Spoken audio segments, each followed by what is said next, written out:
So, here we go again. Monster 103 Dragon Damnation.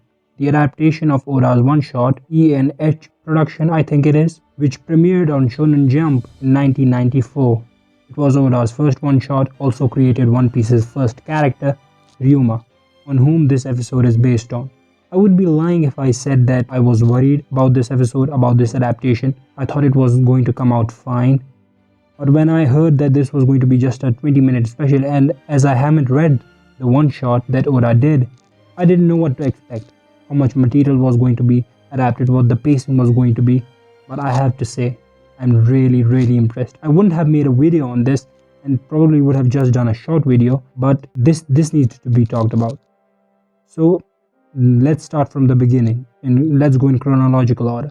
Ryuma the King. Well, we don't know he was called Ryuma the King yet in this episode, this early. So he is hungry, like Luffy. Ryuma does give off the vibe of being a combination of Luffy and Zoro, with his love for food, with his devotion to someone who has given him food, and of course, the coolness.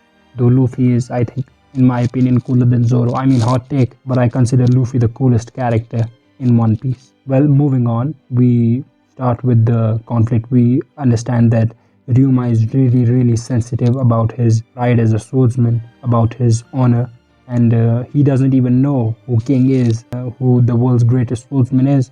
And Shirano, the guy who is second to the world's greatest swordsman in this time, he is considered a hero that saved a little girl from an impossible situation 7 years ago, which is amazing. You get the perfect vibe from him that he is some amazing guy. Mihawk, he's basically Mihawk. Mihawk isn't a hero. I'm not saying Mihawk is a hero, but he gives that vibe, the mustache and everything. So we get to the episode, we continue, and we get to a guy named Dia who frames Ryuma for stabbing him and then blows the horn, which does turn out to be real in the end.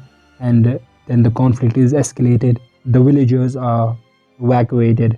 They leave their village. Only Flare, the girl, remains, who was saved 7 years ago by Shirano. And we get the reveal that these two guys, Dia and Shirano, are together. They are scoundrels. I mean, they are not frauds. Shirano is strong, but they are thieves. They wanted to rob this village, and what happened 7 years ago was also their doing. And the only reason Shirano saved Flare was, of course, to get fame, to earn fame, to make the thieving that these two, the stealing that these two do, easier. So the conflict is well established. You hate these characters. This is one of the qualities I love about Oda. I have seen too many grey characters in media. I want those characters back that I just hate, that just like don't have any moral grey area. I'm not saying that's something that's more masterful than characters like Doflamingo, than characters like... Everyone has their own list of grey characters that they love. So the conflict is well established, and then of course, how does Ryuma react? Exactly like Luffy. How Luffy punches Bellamy, how Luffy punches the Celestial Dragon, how Luffy, just after Tama gave him food, was completely devoted to freeing Wano. Not just to beat Kaido, but he was completely devoted to Wano after what Tama did for him. Ryuma has that same characteristic, and that is executed, I think, perfectly well. And then of course his fight with the dragon, and that's not the main point here. It's the reveal that comes after, that's comedic, that's really great, that reflects the theme, the magic of One Piece as a story. Is Ryuma doesn't even know he is the world's greatest swordsman, the world's strongest man, I think someone pointed out to me, and he doesn't even know. Ryuma the King. This name has been given to him by the people that he saves, apparently and probably for giving him food. Just like Luffy. Luffy is given the name Joy Boy for saving people, and he doesn't save them because he's a hero. He saves them because they are his friends, he owes them, they have given him food. It's just the same with him.